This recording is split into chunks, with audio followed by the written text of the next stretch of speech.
Good morning, fathers of daughters. This is F&B Martin, and welcome to Grow Dad YouTube channel. All fathers are welcome, regardless of your ethnic group, background, and or culture. Mi amigos, ¿cómo te sientes? Bienvenidos aquí hoy. Gracias. Yes, sir, we are here for another live stream, fathers of daughters. Another good one, fathers. Today's live stream, what we're going to be discussing is the fatherless epidemic in the United States of America. Let me repeat that. We will be discussing the fatherless epidemic in the United States of America. You know, fathers of daughters, I am a father of 4 adult daughters, 30, 26, and 24. Raised my baby girls, birth to 18 years of age. They're amazing women. They're awesome women, and I appreciate them dearly.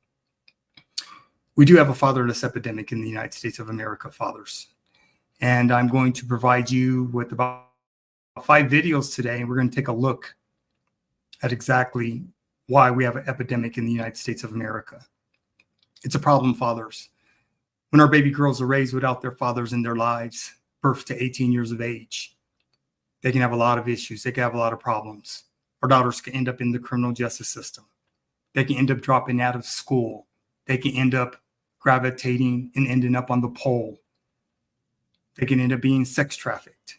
There's a lot of things, fathers of daughters, that can happen to our baby girls if we're not a part of their rearing, their upbringing, birth to 18 years of age. So what we do here at Grow Dad YouTube channel is we provide fathers education, information through instruction. Okay? This is my way of giving back to fathers. My book, Daddy's Girls, it's available on Amazon.com. If you're interested, go check me out. Go check it out. If you want to support me, purchase my book, because my book, along with my live streams and my videos, are complementary of each other and they go hand in hand. My book will make a lot more sense because it's complementary to my live streams and my videos. So fathers, when we were talking about the fatherless epidemic in the United States of America, what exactly am I talking about? Exactly that. It's an epidemic, fathers. We have a lot of fathers that are not a part of their children's lives. Some by choice, some not by choice. But we have a fatherless epidemic, okay? The videos that I'm going to be sharing with you, they'll talk about some of the statistics and data that support and recognize the fatherless epidemic that we are dealing with here in the United States. The United States has a high number of single parent homes, single mother homes. And one of the things, fathers, I spent 30 years working with children from all socioeconomic backgrounds and their parents, from all socioeconomic classes. I worked in the criminal justice system for 20 years. I am a former state of Colorado juvenile probation officer. And I also worked in K-12 education for 10 years. I was a teacher, restorative justice coordinator, and dean of students. So I'm very, very familiar with what can happen to our baby girls when their fathers are not a part of their lives and upbringing. When I was a probation officer, I saw a lot of bad things happen to kids, particularly little girls. I saw a lot of girls get screwed over. I saw a lot of girls get hurt. I saw a lot of girls get messed over. I saw a lot of girls that ended up in foster care. They were raped. They were taken advantage of because so many adults have failed them. So fathers, I extend my hand to you and I'm reaching out to you, because when our baby girls do not have their fathers in their lives, whether we are married to their mothers or divorced, or if we're single fathers, problems will happen. Problems will come into their lives. It will rock them. It will shake them. It will turn their worlds upside down without the guidance and the protection and safety of their fathers. So I know when I think about my own baby girls, I had to look through a totally different lens working in the criminal justice system in K-12 education. My lens, when I worked in the criminal justice system, there was absolutely no damn way my daughters were ever going to be victimized or become a victim of the criminal justice system. The criminal justice system can do nothing for our children but make them worse fathers or daughters. We do not want to test that theory. We do not want our baby girls or our children to ever end up in the criminal justice system, because this is what happens when the criminal justice system comes into your life. Parents, they take control. They make decisions that are not in your best interest, but in the best interest of the courts and what they see fit and what they deem fit. I've got a problem with that because no one knows their children better than the parents.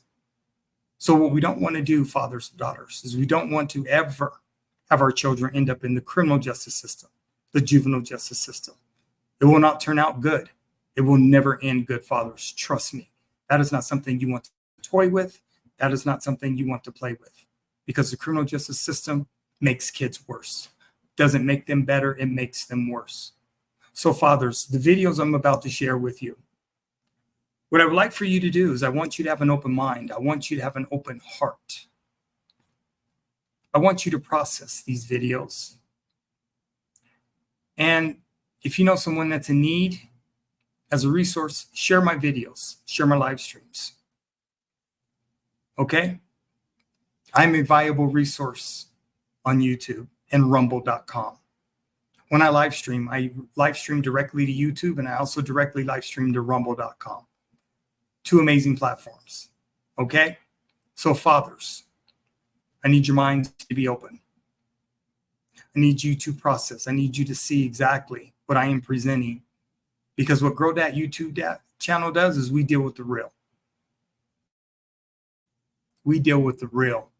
All videos that I use in my live streams, they're fair use videos. Okay? They're loaded up to YouTube. They're available. They're all in the description. So every time I live stream, all my videos that I use, fathers and daughters, they're in the description. Okay? All right, fathers. So let's get started with these first videos. I'm going to show them back to back to back to back before I come back and give my commentary. Okay? I'm probably going to show the first 3 or 4 back to back. And then I'll show the last one by itself back to back. All right? So fathers, I need your attention. And these videos are going to be very, very eye-opening for you. And like I said, if you see a father that may be struggling, that may need help, turn them on to me as a resource. Okay? I appreciate all fathers. Thank you for being present. All right? So let's check these videos out, fathers.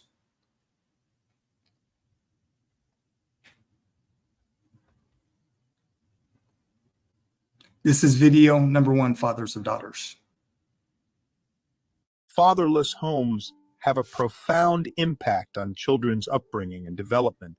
The statistics are clear. Children from single-parent households, particularly those headed by single mothers, are at a disadvantage when it comes to their physical, emotional, and psychological well-being. According to statistics from 2021, the United States has the highest rate of children living in single-parent households in the world, with 80% of single-parent homes led by single mothers. This is over 3 times the world average of 7%. Even for children with a father present in the home, the average school-age boy only spends about 30 minutes per week with one-on-one conversations with his father. In comparison, the same boy on average will spend about 44 hours a week watching television, playing video games, and surfing the internet.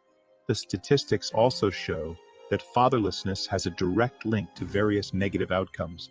For example, 90% of all homeless and runaway children, 63% of teen suicides, and 85% of children and teens with behavior disorders come from fatherless homes.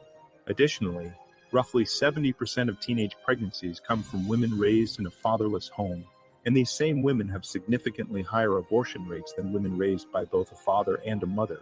Furthermore, fatherless kids are 20 times more likely to be incarcerating and 11 times more likely to exhibit violent behavior than children from 2-parent households. Even if a man and a wife raise a child, they are less likely to end up in jail, but they have the same chance as children raised by just their fathers. The problem is when a single mother raises a child without a father in the picture, as it can be difficult for them to provide discipline, hope, values, and principles.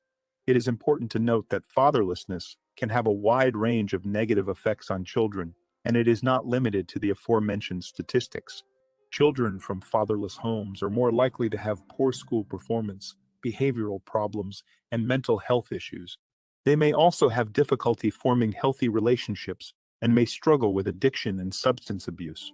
So, what can be done to mitigate the negative effects of fatherlessness on children? One solution is for society to prioritize and support father involvement in children's lives. This can be achieved through policies such as paid parental leave for fathers, flexible work arrangements for parents, and programs that provide education and support for fathers. Additionally, it is important for communities and organizations to provide support and resources for single mothers to help them provide for their children and create a stable home environment. Another solution is for fathers to take an active role in their children's lives, regardless of their relationship status with the mother. This can include regular visits, phone calls, and other forms of communication, as well as providing financial and emotional support. In conclusion, fatherlessness has a significant impact on children's upbringing and development. The statistics are clear and the effects are far-reaching. It is important for society as a whole to prioritize and support father involvement in children's lives and for fathers to take an active role in their children's lives. By doing so, we can mitigate the negative effects of fatherlessness and give children the best possible chance for a healthy and successful future.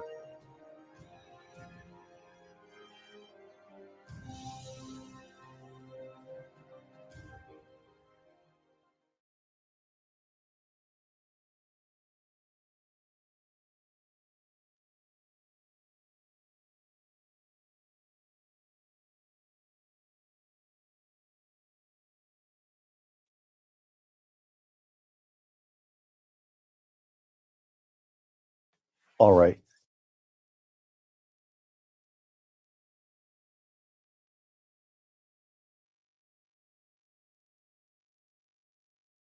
All right. Crime.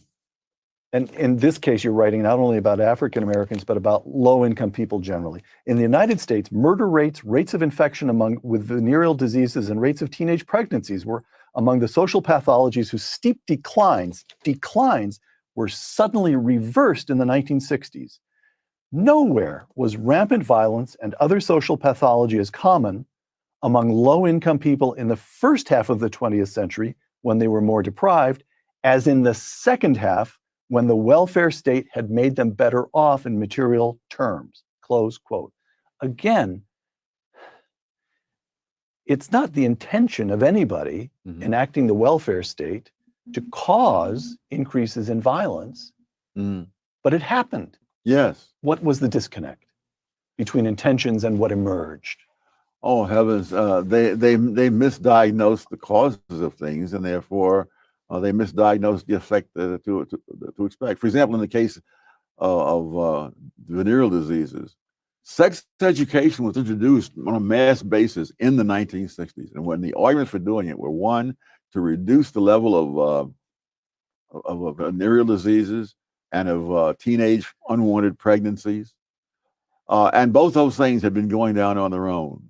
That is, and by 1960, the rate of infection for venereal diseases was something like half of what it was in 1950. And then they bring in the sex education, and it turns around and shoots up. Among blacks, the homicide rates among black males declined by 18% in the 1940s, by 22% in the 1950s, and then skyrocketed in the 1960s, wiping out all that progress. And they had a different view of the world, and their view just did not meet the test of time. One more instance of this kind of retrogression, the family. Again, discrimination and disparities. As of 1960, this one, I just find this one heartbreaking. As of 1960, 2/3 of all Black American children were living with both parents. That declined over the years until only 1/3 were living with both parents in 1995. Among Black families in poverty, 85% of the children had no father present, close quote. So it's not the legacy of slavery that destroys the African American family. It's the legacy of the welfare state. And by the way, we see illegitimacy rates rising among everybody. Yeah, and in other countries. And you know, the very same thing in England. And what's the mechanism? Why does the welfare state dissolve the family structure? For one thing, it makes it unnecessary for fathers to support their offspring, and in fact, it makes it counterproductive in many cases. A very poor man who might be able to support his family realizes his family will be better off without him. But on the other hand, someone who's strictly irresponsible, either the man or the woman or both, now pays no price for being irresponsible. The taxpayers pay the price. And actually, the harm done to the taxpayers, which is serious, still is not comparable to the harm done to the families, and especially the children. To the kids. Yeah.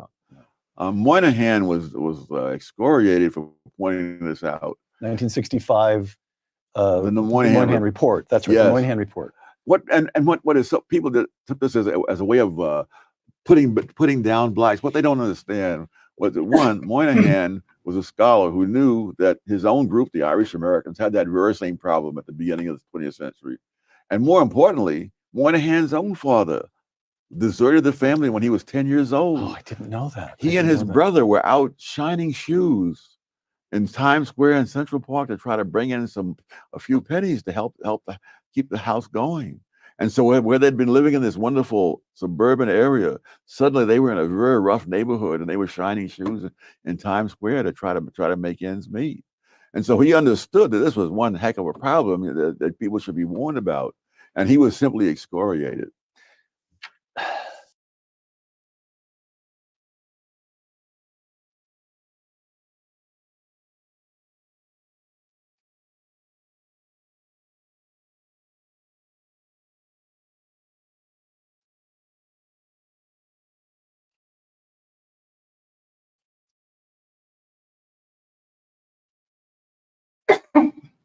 Excuse me.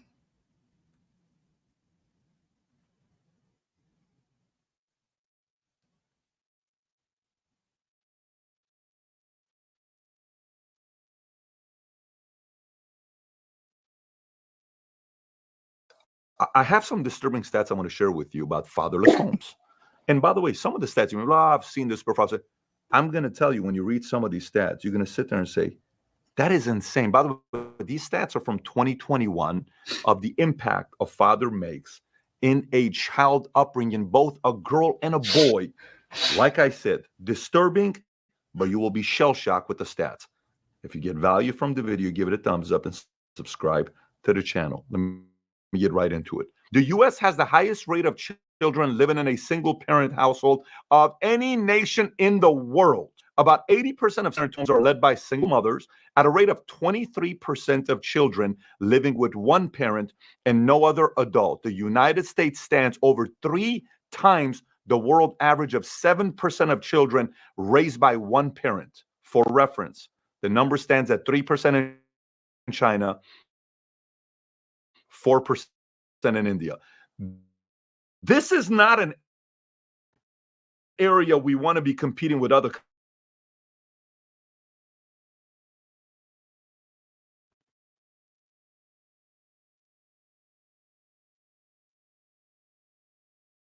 that everybody wants to hide.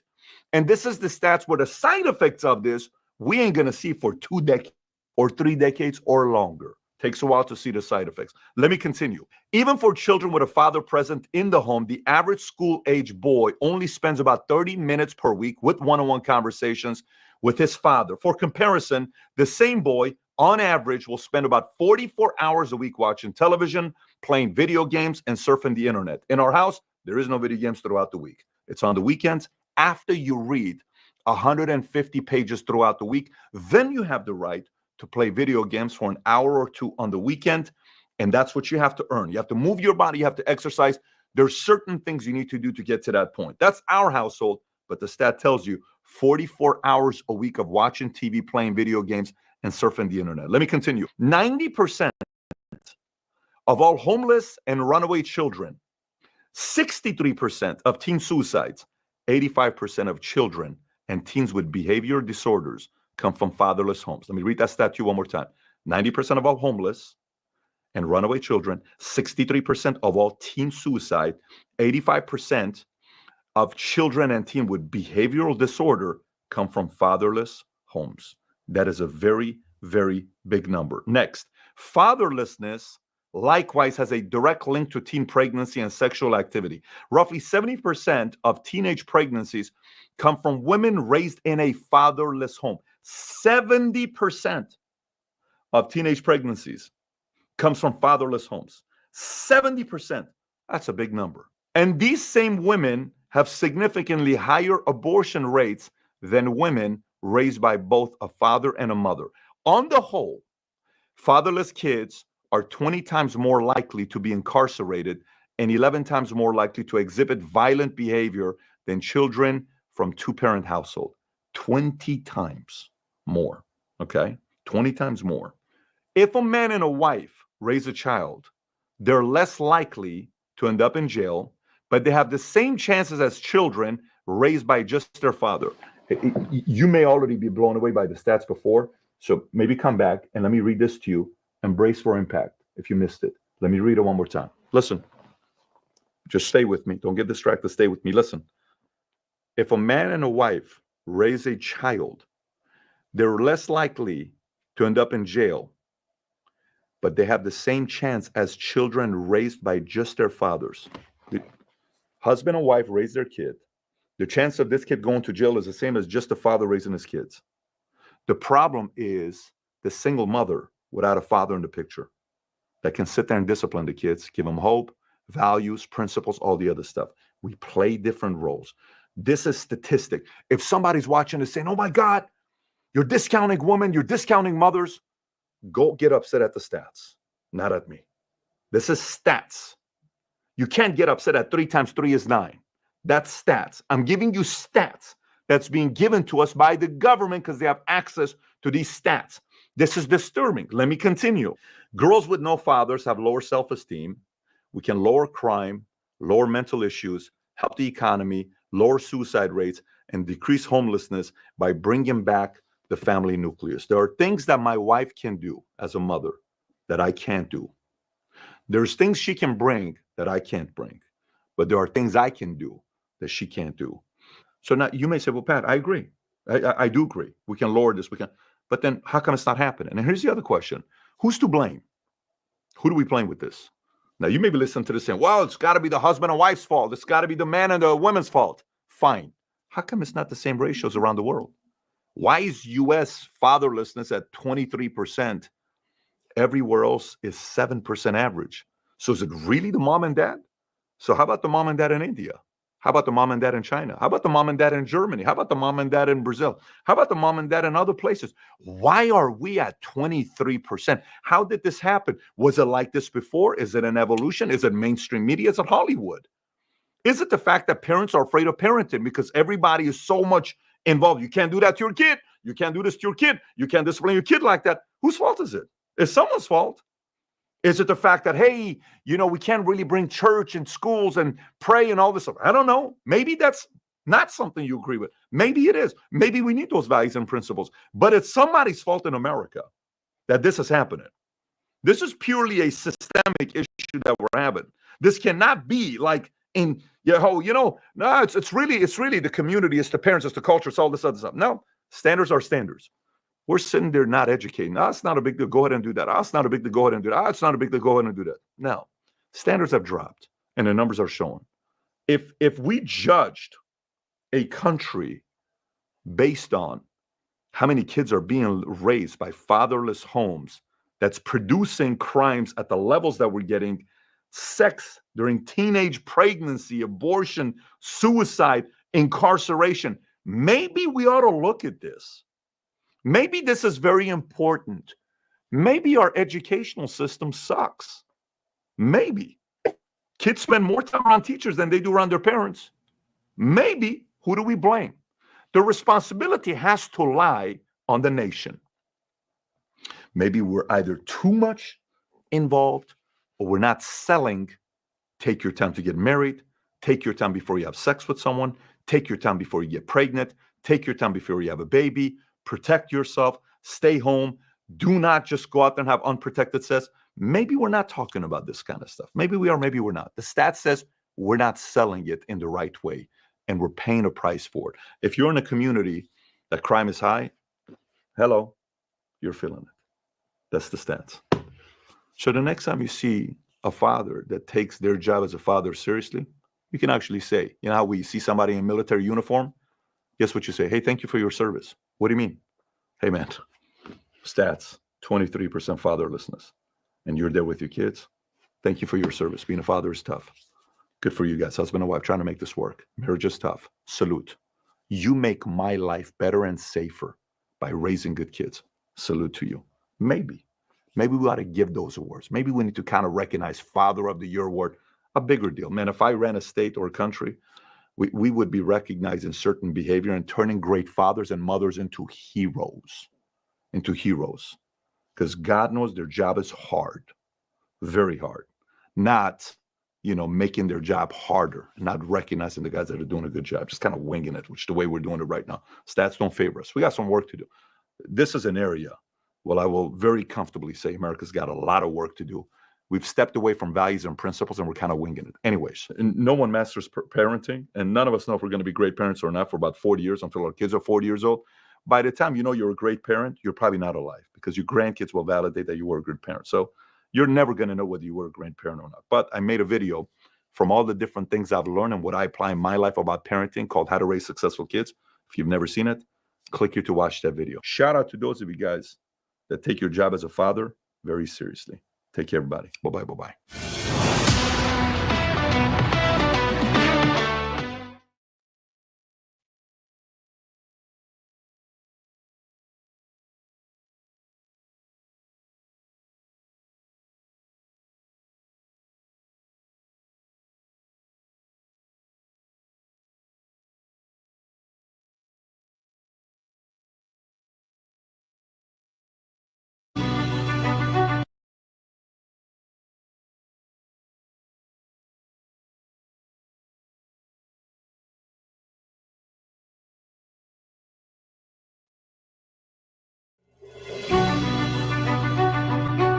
Fathers and mothers. At least in the beginning, you have to have both to create life, to create a child. But whether done over time or instantly after conception, fathers are disappearing from the picture altogether.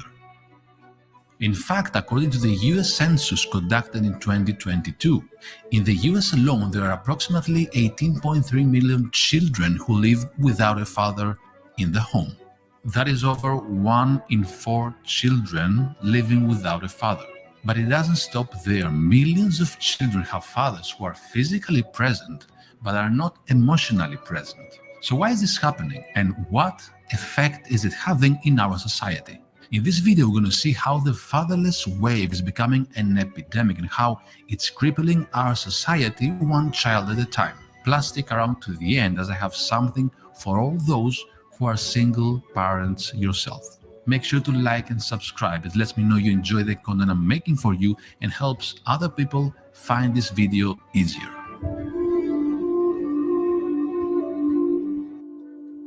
Way back in the good old days, a man got married to a woman and they stayed together until one of them died. Marriage was thought of as a very sacred union or even a contract between two people, and it took God himself to break it. This holy look on marriage lasted very strongly up until the mid-20th century, but in the 1960s something happened. The sexual revolution took the world by storm and shined a new light on what it was to be married, and even more so, presented us with the idea that the marriage contract could be easily broken, that marriage could even be a swinging door. Since then, the institution of marriage has quickly deteriorated. Not only do people enter and exit marriages like they do on a bus, but now people are avoiding marriages altogether. The modern family doesn't look like it used to. During that great awakening in the 60s, promiscuity was normalized. Females were okay entering into low-commitment sexual relationships with men, and children were being born out of wedlock. Now, approximately 40% of children are born to unmarried mothers. While some see this period in time as just a blip in the history books or a time of freedom for women, the damage that has followed remains irreversible. This is because sex once focused on procreation and family, But sex now has become weaponized and used as recreation.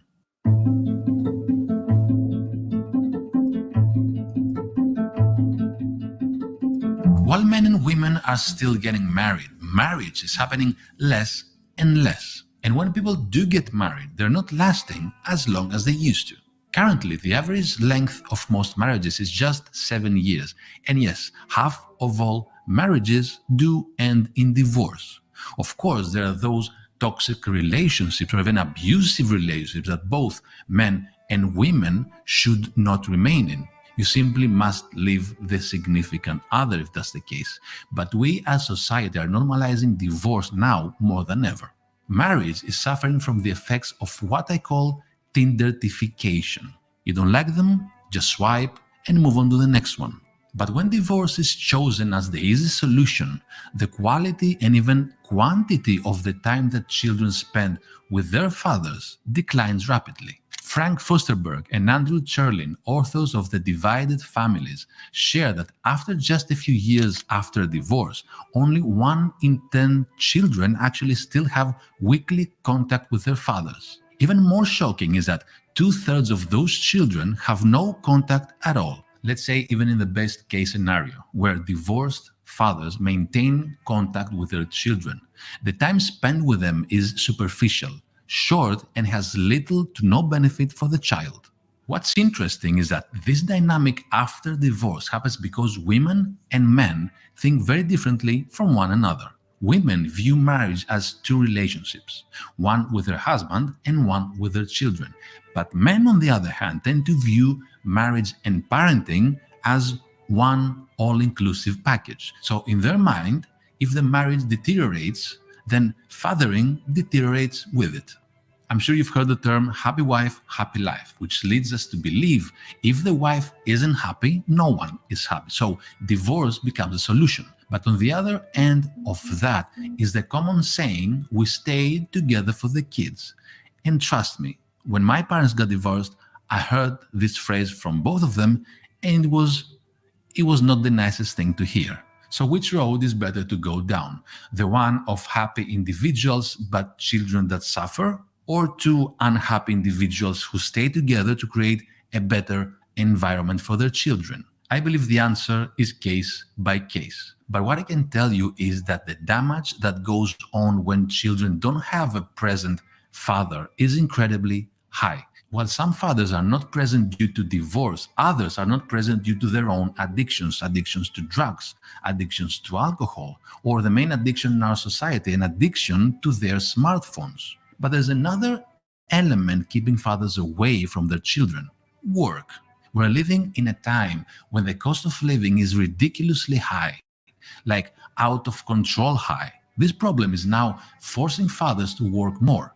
Fathers are now having to work 10, 12 hours a day out of the house, away from the families, just to financially support the families. This financial crisis is now creating the modern dynamic where the wife is raising the children alone.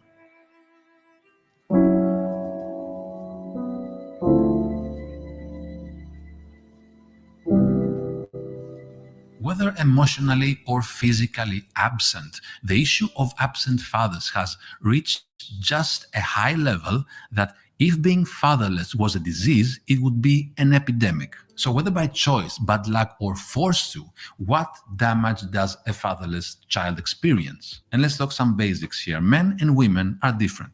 They just are. Each possesses innate biological differences, which translates into different yet parenting styles. When looking at the woman, she's more compassionate and relationship-oriented. Men, on the other hand, are more competitive, confident, and drawn toward risk-taking. These polar opposite attributes complement each other in ways that a single parent cannot possibly manage. It is beyond difficult for a person to be everything to everyone all at once. Mothers provide children with a safe, nurturing, and emotionally secure environment, something we as humans need. Fathers, however, challenge their children. They push their boundaries and help them cultivate autonomy. Again, we as humans need this too. And just to bust a myth here, the myth of the independent woman who can achieve it all, a great career and being single mother all at the same time. That just isn't true. And it's a myth many young women believe. And here's why. As we said, women provide a safe, nurturing, and emotionally secure environment for the kids, but they simply cannot do that if they themselves do not feel safe, nurtured, and emotionally secured by their man. These are basic human emotions that, if not met, then the woman crumbles, and the kids feel that. There's no such thing as an independent woman or an independent man. We are all interdependent. We need both. We crave each element of that male-female dynamic, whether we know it or not. As a child develops, he or she needs the varying environments to grow and flourish. Our psychological health is contingent on meeting the need for independence while also knowing we are safe. As we grow up, we need to be both challenged emotionally and physically, while also having a safety net that the mother offers. The two very different genders when it comes to parenting are related to something fundamental in the human condition. Males and females each bring different qualities to children. In his book, Families Without Fathers, David Popenoe explains, the burden of social science evidence supports the idea that gender-differentiated parenting is important for human development, and that the contribution of fathers to child rearing is unique and irreplaceable. This one word, irreplaceable, hits our society really hard because we think if a father is absent, can't he be replaced? Yes, a father figure is great to have, but he cannot replace a biological father. Stepfathers who are praised and thought to be just as good are actually not a reliable solution to the problem of fatherless children. In fact, stepchildren are often worse off than children of single mothers. This is because the lack of genetic ties can cause a stepfather to be reluctant to invest time and energy into the child's development. They come in as more of an older brother or as a fun uncle figure than an actual father figure. It is even thought that some stepfathers are prone to see their stepchildren as competition for their mother's attention.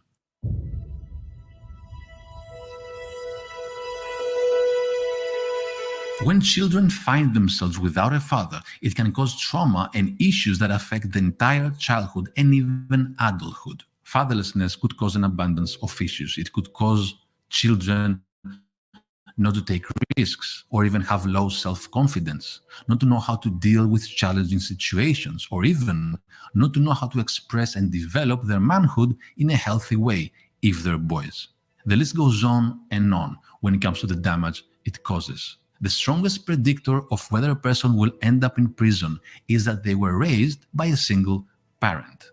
Many fatherless children likely end up in poverty, drop out of school, become addicts, and even end up in prison for various crimes. Here are some crazy and very scary numbers for you to think about. 60% of rapists, 63% of all youth suicides, 70% of all teen pregnancies, 71% of all adolescent chemical or substance abusers, 72% of juvenile murderers, 80% of all prison inmates, and 90% of all homeless and runaway children came from single mother homes. That's what fatherlessness does to our society. I'll put the links to all the research in the comments below for those of you who want to dig deeper. As Dr. Gabriela Gobi said, growing up without a father could permanently alter the structure of the brain and produce more children who are more aggressive and angry. The damage that the fatherless epidemic is having on children is alarming, but the ripple effect it is having on our society is becoming irreversible. Families are the pillars of our society. Strong and stable families contribute to the community, the environment, and the world. What society does to its children, so will its children do to society. The modern families we are creating, where fathers are stepping out of the picture, is going to reflect in the society we're creating. Okay, real quick. If you're watching this video, then you're probably someone like me who really values relationships. Maybe you're someone who struggles with the relationship or who just want to make the relationship even better. For me, there was no other way to start this journey other than going back to my childhood memories and how my early experiences shaped my perception about how to relate to others and how to interpret how others relate to me. One of the recent revolutions in childhood psychology is the understanding of how children relate to their parents and how this relationship shapes the kids' perception about relationships, and then it carries out throughout life and throughout all of their relationships. So how we attach to our parents, basically, and how our parents interact with us, we develop the so-called attachment styles. Your style might be secure, avoidant, dismissive, or fearful. And the majority of us pass on all the issues that our parents passed on to us to our kids. So if you want to learn how to understand childhood psychology and raise children who attach to others in a healthy way, or if you're someone who wants to understand more about your own childhood and how the consequences of your parents' parenting styles are affecting your relationships now, I created this online program on childhood psychology. In the 12 lessons of this course, we explain how children attach to their parents and how these attachment styles define all the relationships throughout life. We deep dive into how children develop their sense of self and identity and how their mind works, from stimulus to perception, all the way up to forming what we call mental representations, and then how these representations manifest into actual behavior. Okay, I'm not going to go into more details because I want to get back to the video, but if you feel like you want to understand more about childhood psychology, I'll leave a link in the description below. Back to the video. I'll leave you with this quote from David Popenoe's book. Indeed, almost anything bad that can happen to a child occurs with much greater frequency to the children of divorce and those who live in single-parent families. Thanks for watching, and I'll see you in the next video. I'm Dimitris, and I share tools and insights on how to design a well-lived life.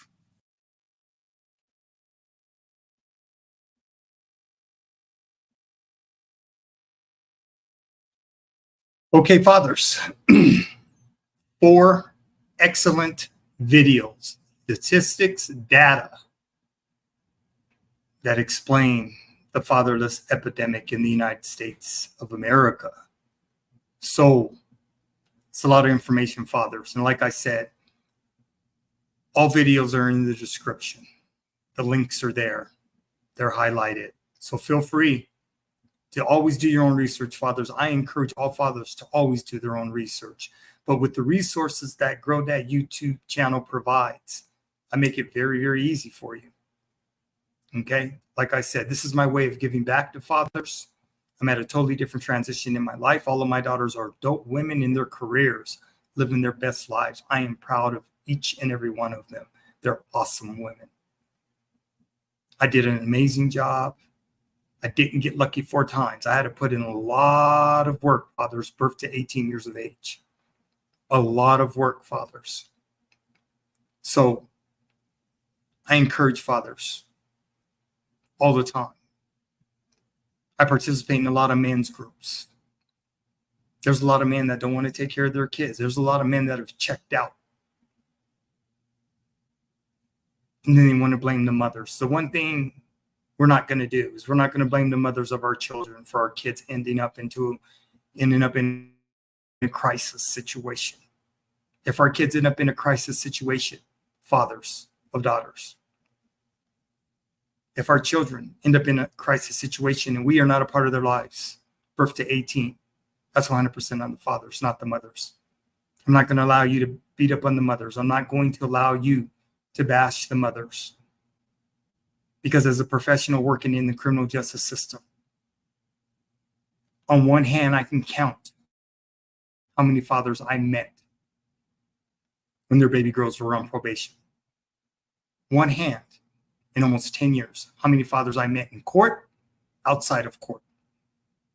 I spent years in family court. I spent years in juvenile court. So I know exactly what I'm talking about here, fathers. All right? Okay, fathers, we have one more video It's about 30 minutes long. And then we're going to end this live stream. I appreciate you for participating and being part of this live stream today, fathers. Okay? Let me get this last video set up, and then we will end this live stream, fathers.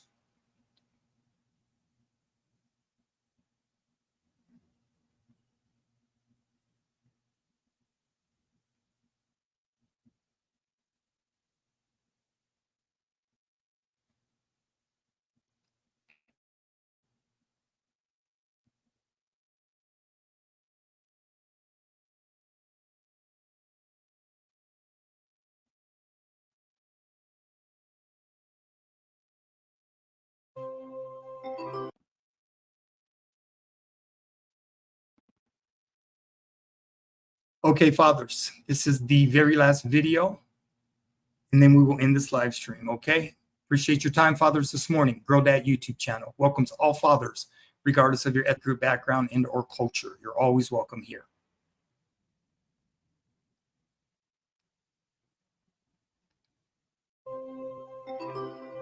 Welcome to Nonprofit Stories, inspiring tales from Silicon Valley. We will explore the transformative work of nonprofit organizations and leaders who are changing our community by tackling some of the most pressing issues facing Silicon Valley. So without further ado, let's dive into this exciting conversation.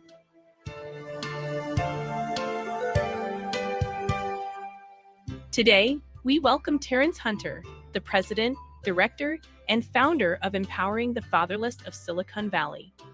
Their mission is to empower the fatherless and at-risk youth by equipping them with life and living skills so they may reap the benefits of living well-rounded and fulfilling lives.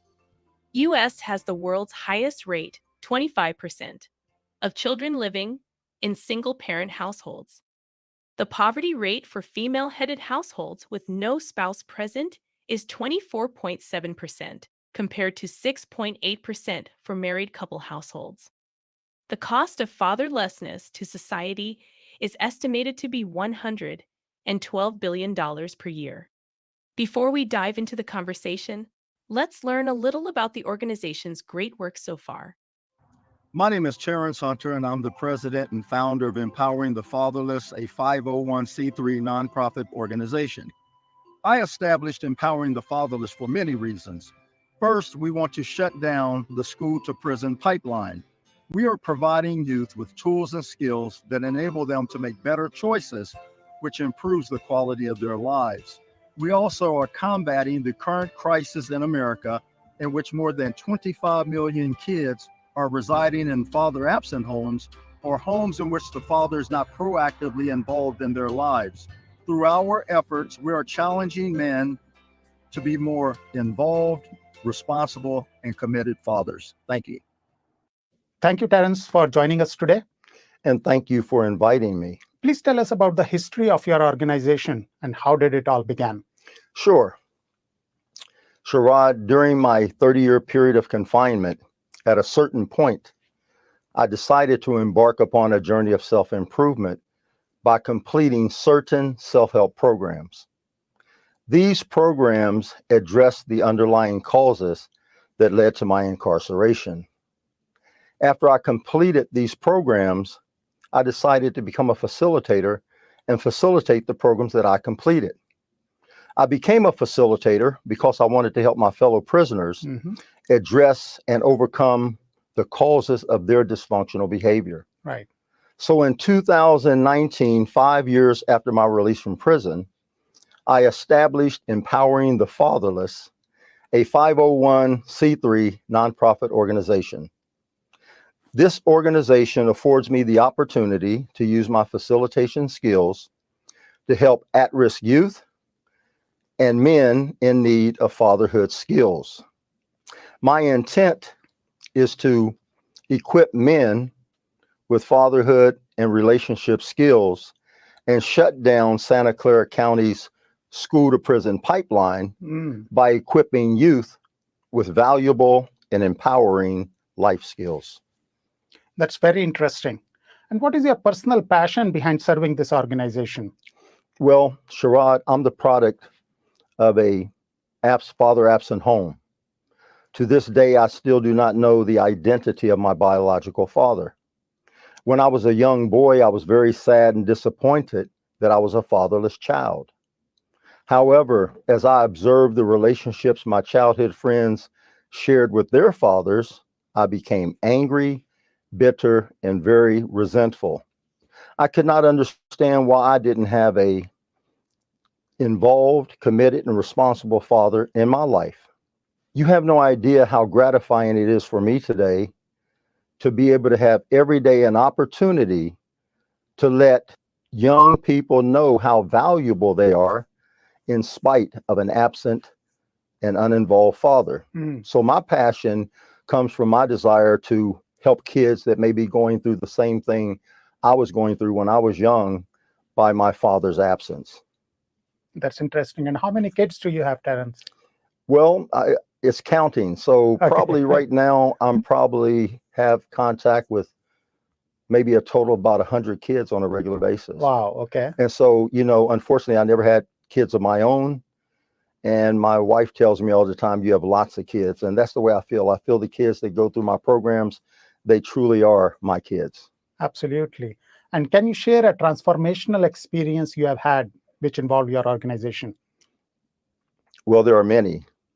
Share many. But I think one that really sticks out is I was teaching a group of kids my self-esteem and self-compassion class. And after I'd finished teaching these 15-year-olds my class, one kid came up to me, a young lady, and I think she was 15 years old, and she showed me her phone, and she showed me the picture of a young boy. And he was in a baseball uniform, and she knew that I played baseball when I was a kid because I showed her photos.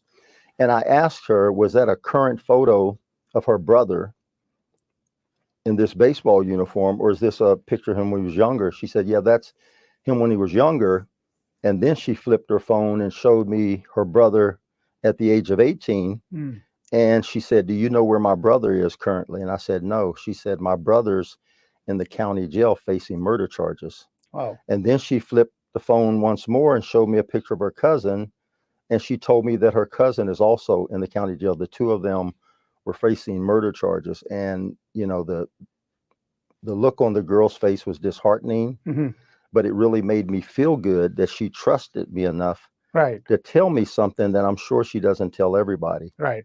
And so that's what happens with me and these kids. We bond in a way that there's a sense of trust, and they quite often confide in me in personal matters. And it just gives me a really good feeling inside, because when I was a kid, I couldn't talk to anybody about the things that were taking place with me. Like, for example, I never told anyone how I felt about not having a dad. And so it's really a good thing to be able to take something that was a negative and turn it into a positive, right, to where I'm helping kids that otherwise may go down the same path that I went down. That's so inspiring. Any other story you'd like to share? In terms of transformation, right?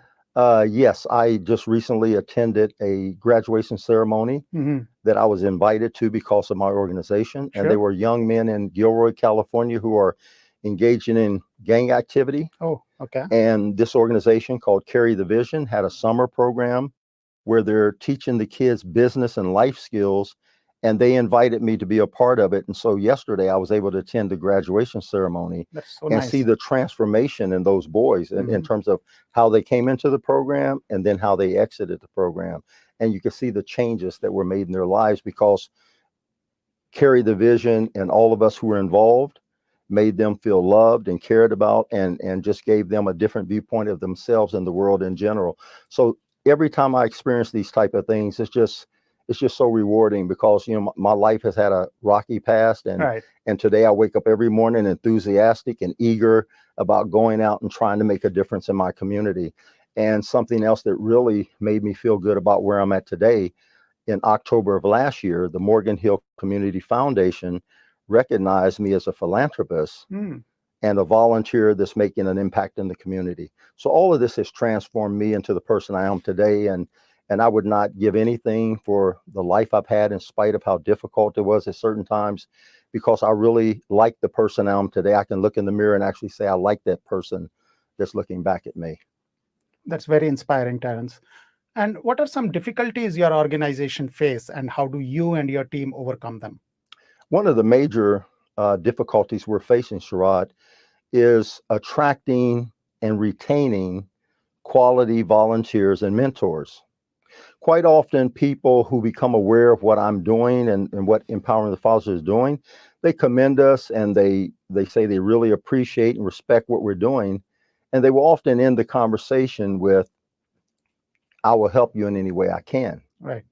And, you know, the thing about it, when you're employed or you're attending college or you have other commitments, there's very little time to offer your volunteer services.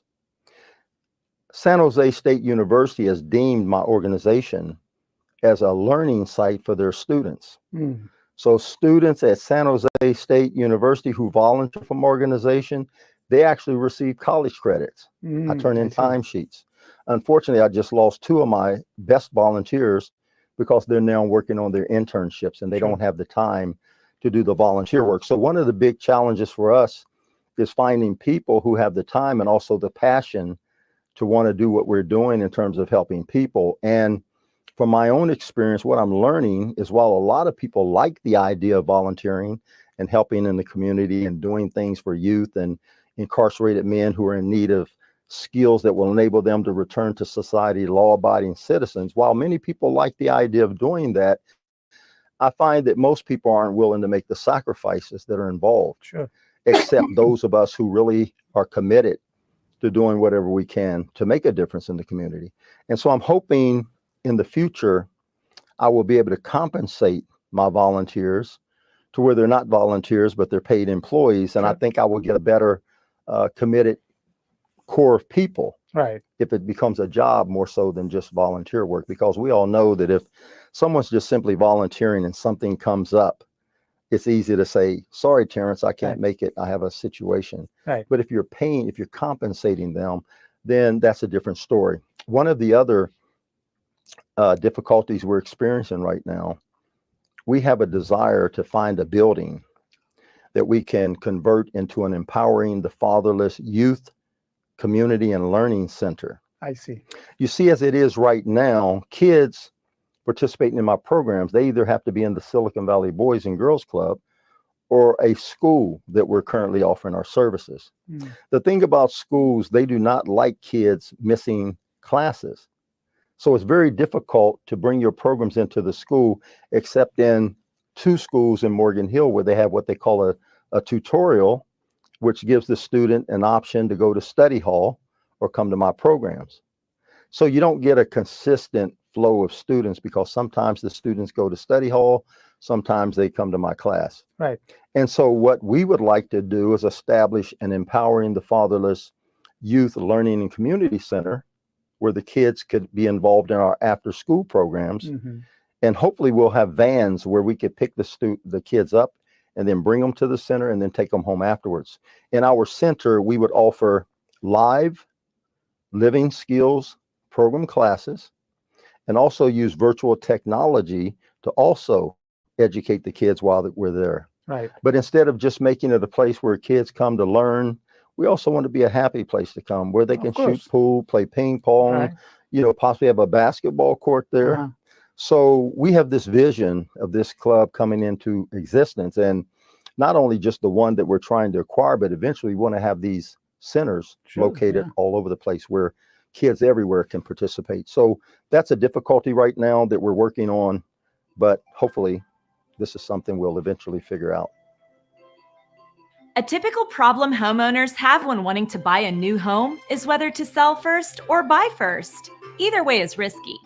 When ready to look for a new home, TradeMyHome.com, powered by Your Home Sold Guaranteed Realty, offers an upfront guaranteed cash offer on your current home. Are you moving in the next 3 to 6 months?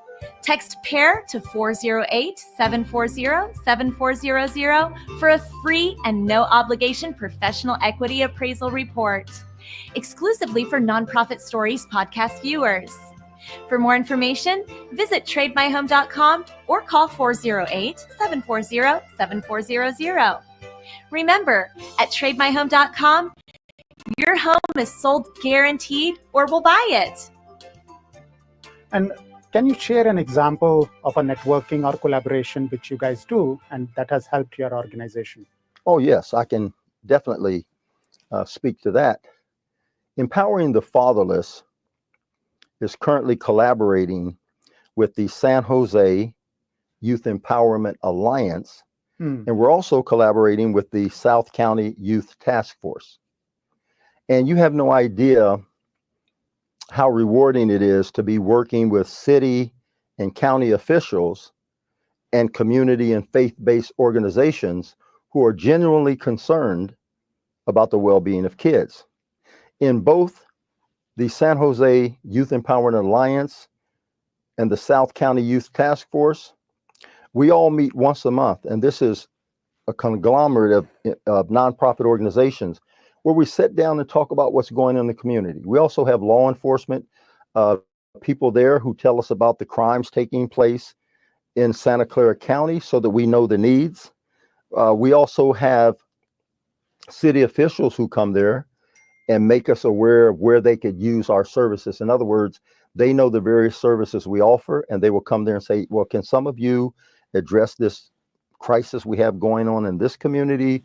Or can some of you take part in establishing certain things? Or during the summer, there was all sorts of summertime events for kids. And so at these meetings, they ask us to participate in these events. And so it's just a very rewarding thing to come together with like-minded people. Right.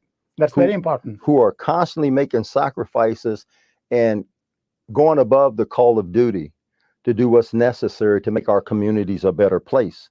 And I think that's what it's all about. When you look at the behavior of a lot of the young people out there, it's because they don't have a sense of community. They don't have a sense of belonging. And so adults have difficulty understanding why these kids behave the way they do, but I don't, because I can clearly see why that's the case. In addition to us collaborating with these people, recently I started working with an organization called Carry the Vision that's based in Gilroy, California. Okay. Carry the Vision and Empowering the Fatherless, we share a passion for making a difference in the lives of youth. And I'm very convinced that working with this organization in the very near future will bear fruit that will demonstrate what happens when two organizations come together and use our various resources for a common goal. That's very inspiring. And how do you envision the growth of your organization? Well, right now we're very optimistic because I recently interviewed 4 individuals who have expressed their desire to want to be volunteers. Fortunately for us, all of these individuals actually have the time. And so I'm setting up a workshop where I'll be training them pretty soon. I have a Empowering the Fatherless Facilitator manual that everyone who comes in as a volunteer must go through so that they understand the standard we have set in terms of the people we bring into the organization. If we were just wanting to expand for the sake of expanding, we could have brought all sorts of volunteers into the organization by now, but we're very selective. We're very selective about the people that come in. All 4 of these individuals have already filled out a live scan application where their fingerprints will be taken and submitted to the Department of Justice. This is a requirement.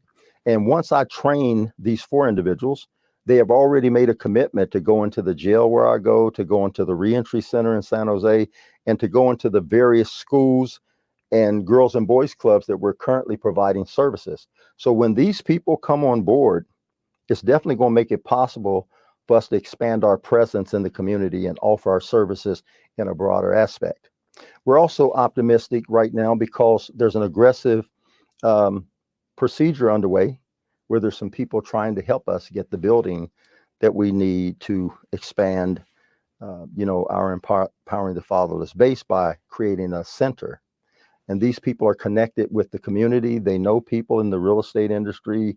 And we came together the other day in a meeting, and they assured me they're going to do everything in their power to get us a building. Also spoke to the mayor of Morgan Hill, Mark Turner, recently, and City Councilman Tom Klein of Gilroy, and made them aware of my desire to get a building to establish a place where kids can come that is safe and it allows them to engage in ETF's living skills programs. Right. So we're very optimistic about those things. And I'm also optimistic about my connection with Carry the Vision now. Like I said, we have common interests. I've met with them several times, and I've been involved in events that they're involved in currently. But I would also like to say, are you familiar with Father Boyle and his organization called Homeboy Industries? Probably not yet. It's in Los Angeles. And this Okay. is an organization that Father Boyle started in a community in Los Angeles 30 years ago called Homeboy Industries, with the intent of giving gang members valuable, working skills so they could gain employment. He does things like removes tattoos that they no longer want to have. Well, since establishing Homeboy Industries, Father Boyle has created what is now known as the Global Homeboy Network, in which he's partnering with 400 organizations worldwide. Well, this Saturday, Sunday, and Monday, he's hosting a Global Homeboy Network conference in Los Angeles. And Carry the Vision, the organization I just made you aware of, is paying for my airfare, my room, my food expenses, and my time to go to this event. Because at this event, they're going to have several workshops over that 3-day period that's going to give information on how he was able to build this global network. And I'm going to come back with this information and bring it to this organization. And we're going to see if we can establish the same type of services here in Northern California. So I'm very optimistic about the growth that's getting ready to take place, because there's all sorts of movement that's going to manifest in the very near future. Right. And what key lessons and strategies have played a vital role in the success of your organization? Sherrod, I think nonprofits should always remain focused on their mission. Quite often things may not develop as quickly as you like, or things go wrong. And at those times, it's very easy to lose track of what your original intention was. So I would tell all nonprofits, remain focused on your mission. Second, I would always tell them to never compromise their integrity. Along the way, you're going to have people that might want to donate money, might want to give you resources and other things that might seem attractive, but you have to make sure there's no strings attached to those type of contributions, because sometimes you have people that have ulterior motive where they want to do things for you and then later have a say in the direction your organization goes. Right. And so just be sure that you never compromise your integrity. Another thing I would say is to place value on long-term goals rather than short-sighted gains. Sure. In other words, if I have long-term goals that I'm trying to reach, it's not beneficial for me to engage in activities or do things that's going to short-stop me reaching those long-term goals. Right. So that's the advice I would give nonprofit organizations. Worried about the dilemma of selling first or buying first? TradeMyHome.com, powered by Your Home Sold Guaranteed Realty, has the solution. With our guaranteed 24-hour cash offers, you won't risk owning 2 homes or being homeless. You can buy first and sell later. Are you upgrading or downgrading in the next 3 to 6 months? Text PAIR to 408-740-7400 for a free and no obligation professional equity appraisal report. Exclusively for Nonprofit Stories podcast viewers. For more information, visit TradeMyHome.com or call 408-740-7400. Remember, at TradeMyHome.com, your home is sold guaranteed or we'll buy it. What advice will you give to the victims of fatherlessness? Okay, well, here's the advice I would give to them. I made the major mistake of never talking about how I felt about not having a father. And therefore, I stuffed those emotions to where eventually those emotions went somewhere and caused me to take the life of a person because of all that internal anger. So when I talk to young people, what I try to tell them, especially in the schools and the boys club, they're surrounded by people who really care about them. And I advise them it would really be to their advantage to take advantage of these people who you trust and go to them and tell them whatever's bothering you, whether it's problems at home or whether it's just feeling, abandoned. Go and talk about these things, because if you don't talk about these things, then they're just going to ruin your life and distract you from being the person you're capable of being. So when I think about parents that might have kids that could benefit from living skill programs, I strongly encourage them to contact me or maybe some other local agency where those kids can acquire skills that will impact the rest of their lives. As far as men who lack fathering skills and desire to gain those sort of skills and skills that would enable them to have a better relationship with the mother of their children, because that's also important. You know, when you have kids where they know there's bad blood between their mother and father, that really doesn't serve a purpose, you know, to see them arguing and fighting. And kids suffer in that. Exactly. And so the men that are in need of fatherhood and relationship skills, the ones that are incarcerated, I would strongly suggest our Inside Out Dad program. Mm-hmm. And as far as men in the community who desire to become better dads and have a better understanding of what are healthy relationships as opposed to unhealthy relationships, I would recommend our 24/7 Dad program to them. How does it work? The 24/7 Dad program is a 14-week program. Okay. And the men engage in weekly 1-hour meetings. And this is a program where, first of all, we cover the basics. Like, for example, it's impossible for you to be a good father if not first you're a good man. Sure. You have to be a good man before you can be a father. A good father, you have to be a good man before you can be a good husband or partner to your woman. So we cover the basics in terms of things that most people who are incarcerated never even experience. See, when you look at most people that serve time, we are what you call, we have antisocial behavior. And if you didn't have antisocial behavior, you wouldn't be able to commit the crimes that you commit against people and in your community. So we have to first address that antisocial thinking and conduct and replace it with social skills. So quite often what we do is we take 12 men in the program, because we like to keep it at a certain number where each man will receive a certain amount of attention. Mm-hmm. And what you do is you get these 12 men to bond, and then they learn from each other. You know, it's interaction taking place in the classroom where it's just not me telling them, you know, my opinion or the opinion of the books. Because quite often what you have is men in there who are pretty good fathers, but could be better fathers. Right. And so there's all sorts of exercises that we do. There's all sorts of role playing that takes place in the room to where we're working on them in ways that they don't even understand. Right. It's subliminal. Right. But by the end of the 12-week, 14-week program, they have a better understanding of what it means to be a man, because that's where I went wrong in life. I left home at the age of 15, where I had a structured environment. My mother had my siblings and I going to church 2 to 3 times a week. I was a well-behaved kid. I had paper routes. I went to school. I did my homework. And then I left home out of anger at 15, stopped going to church, stopped reading the Bible, stopped being around my family. And I started hanging around older men who became my mentors. And they taught me what their idea of a man was, which was basically a man doesn't take crap off of anyone. Mm-hmm. And these were violent men. Right. So in my program, the 24/7 Dad program, we redefine what it means to be a man. A man is responsible. A man takes care of his family.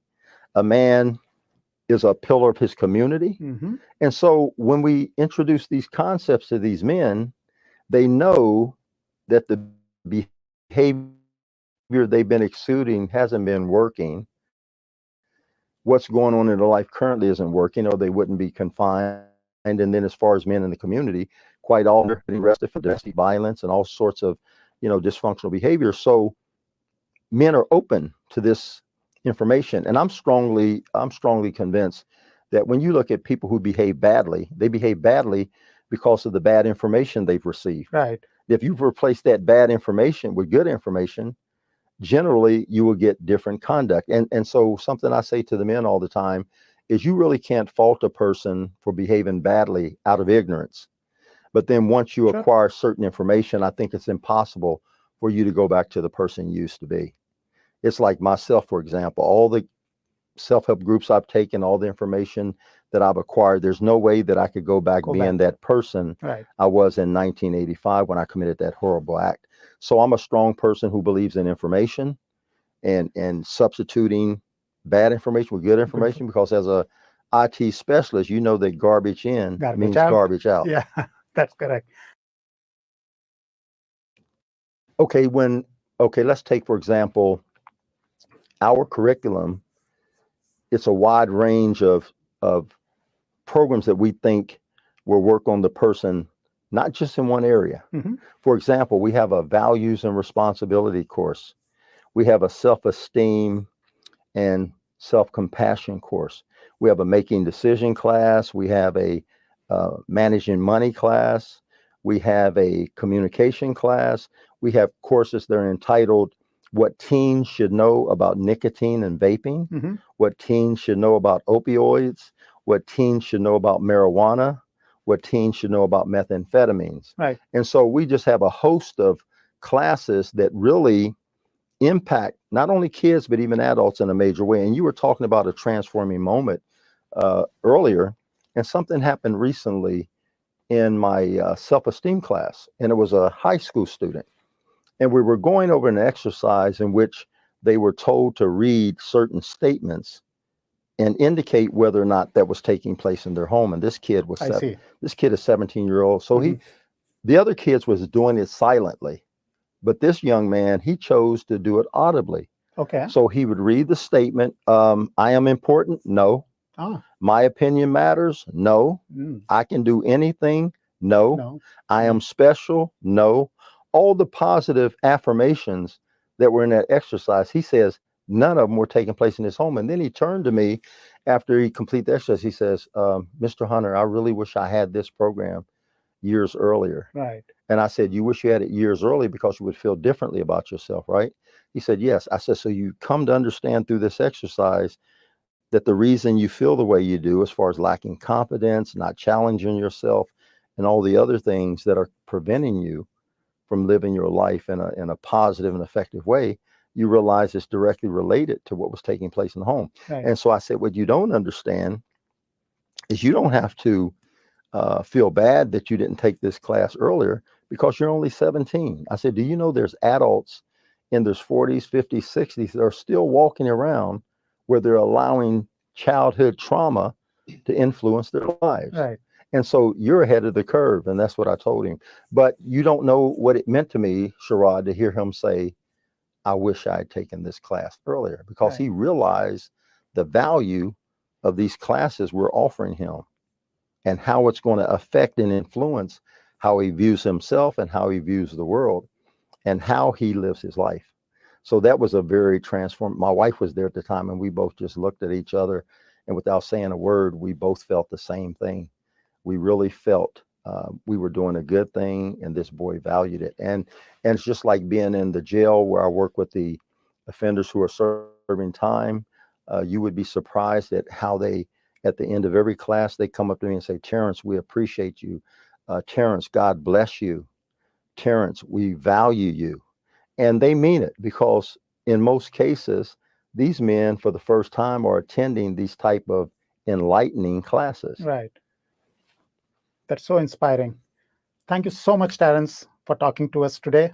And we wish you good luck in whatever you do. And let's stay in touch. And thanks so much for having me, and I will keep in touch. It's time for our trivia question to win prizes. This section is hosted by our AI.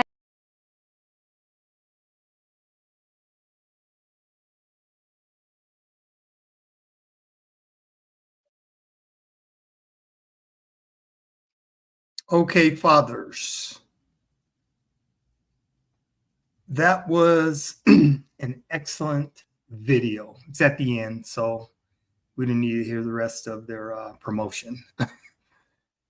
That was an excellent video, and I just want to kind of add my own personal story. So I was a fatherless child by default because my father was murdered when I was 2.5 years old, almost 3. My father was 32 years of age when he got murdered. I was 2.5 years old, getting ready to turn 3. So by default, I was raised by a single mother. I'm the baby, the youngest of 5 siblings, and 2 older brothers and 2 older sisters. My mother was such an incredible woman. She was attentive. She was compassionate. She was empathetic. She was love. My mother was all love. So I don't have any childhood trauma that I could ever recognize other than not having my father in my life. But I was a athlete as a child, so I was busy. And I really didn't have time not to think about not having a father.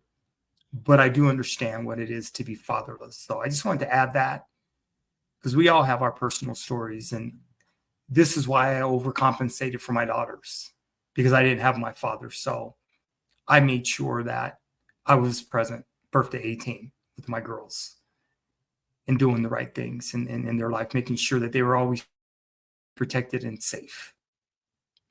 Okay, fathers, that was an excellent video. Another live stream, Fathers of Daughters. Another live stream. I appreciate you. And grow that YouTube channel. We live stream once a week, fathers. You're always welcome. And appreciate you, fathers. Kiss them babies, love them babies. Tell them babies you love them. Hug them. Show them you love them. Tell them you love them.